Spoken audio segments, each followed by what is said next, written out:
Now we all see that the award buzz is heading towards the favourite. Yorgos Lanthimos' fantastic follow-up to the Killing of a Sacred Deer, a movie that I took way long to get to see, and I found absolutely fantastic magic in that movie that I just absolutely adore. I was eager to see the favourite. Eager is probably an understatement. I rushed out as soon as I possibly could to check out this movie from the man who seemingly can do no wrong. The movie stars Emma Stone, Olivia Colman, Rachel Weisz and Nicholas Hoult. And we'll just take the women first and foremost. We've got Queen Anne played by Colman, we've got Lady Sarah played by Weisz, and we have Abigail played by Emma Stone. And this is a movie all about the rich people separated from society, doing whatever the hell they want because, well, they can. They're bored people. They have a stature, a hierarchy within this palace, and they want to pretty much just bicker and raise above or fall below their contemporaries. It is all about standings, and they want to rise through the ranks. Now, as Abigail arrives here, she is fallen a great way. Her father was once rich, he squandered everything, and now she is just working out as part of the city working staff in this palace. Her cousin is Lady Sarah, and she is the favourite of the Queen. Someone who is always here, always whispering in her ear, does everything for her, her right hand. And then we have the Queen herself, who is someone that has suffered severe losses throughout her life, who has always had setbacks, who has physical problems, and is relying on these people who are, on one hand, helping her somewhat, but taking advantage utmost with the other hand.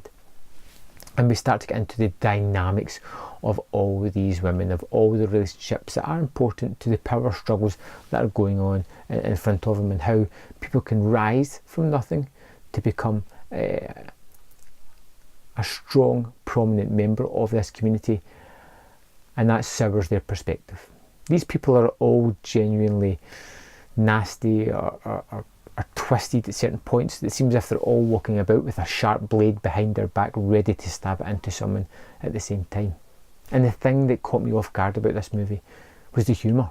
It is ridiculously funny. I was laughing non-stop at the sheer lunacy that I was seeing in front of myself, whether it be the arguments between the Prime Minister and the opposition party, whether it be the craziness that the guys are up to just because they can, throwing fruit at a naked guy, because why not? They can do that. They can afford to do that while people are struggling to eat. Far away from them, it's out of their mind. They're just being crazy. They want to raise geese. They're going to race geese. It's just crazy. Even the women just go out and just shoot things just for the sake of shooting things. But it is the women that drive everything here. I've never seen a movie with three pin-perfect, fantastic lead performances by three women. All of them should win the best Oscar because they all do fantastically well. You have Queen Anne, who is this damaged character, the one who has the utmost power, but the inability to really think and think on her feet and use it the way is best to be used because of the poisonous whispers that she is constantly getting put in her ear, in her head. There is also other aspects to the movie that I found surprisingly effective. We have the relationship between Lady Sarah and Queen Anne, which goes places I did not expect and is actually heartbreaking at the end of it. And you can see how, when we get to the end, the characters are all deeply broken, deeply bruised and banged up, and even though some of them have got where they wanted to get, they're not happy. This isn't a happy achievement. They've achieved their goals, and it's still unrewarding. It's still unrelentingly tedious and boring, and it's not giving them the kind of satisfaction that they hoped they were going to get from this. I loved The Favourite. I thought it was a tremendous movie, absolutely fantastic. And you have the three women who are getting all the plaudits, and so they should, because their performances are absolutely excellent. But then we also have the special weapon in the form of Nicholas Hoult, who is so fantastic as this ridiculously narcissistic and completely terrible person, Harvey. The leader of the opposition party, who is constantly fighting for his people, but you feel he's just fighting for the sake of arguing, for the sake of becoming the winner to get to that place. If he needs to roll over you to get to that place, he is willing to do that. That is 100% acceptable to him. If he tell him an answer he doesn't like, he's going to hurt you, push you, whatever he needs to do, because that's just the way he is. Things have always been on a silver platter for this man, and he's going to take every single inch that people possibly give him. But he's so petulant and argumentative and immature with it that it can't help but just be fun to see this character play out. On paper, it's a horrible character. In reality, seeing him in this movie, he is a ridiculously funny character. Still horrible though. I think this is a marvellous movie, and I wouldn't be surprised if seen it now at the end of the year. It's my top 10 of the year because I just absolutely adored it.